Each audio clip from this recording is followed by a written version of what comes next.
can't possibly hate spam as much as I do. Not the meat product. That's not so bad, but spam in terms of internet. Luckily, WordPress comes with a spam plugin as a default. It's called Akismet.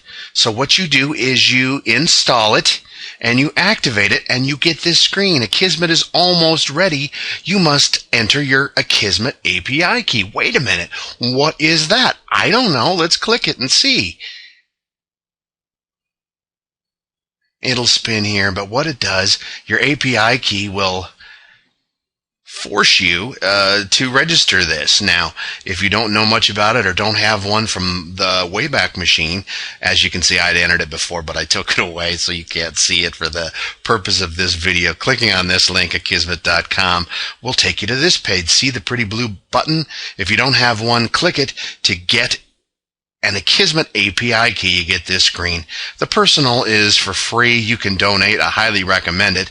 The Pro is $5 a month for a single site license, and an Enterprise is $50 a month. I don't know why you would need those. Maybe you will.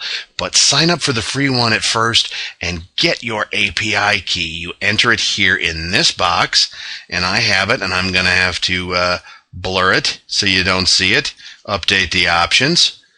And there you go. Your Akismet API key is completely set up, and you now have your spam filter in place. Akismet, it's a powerful plugin. It comes with WordPress. Set it up. Get your API key. It's just that easy.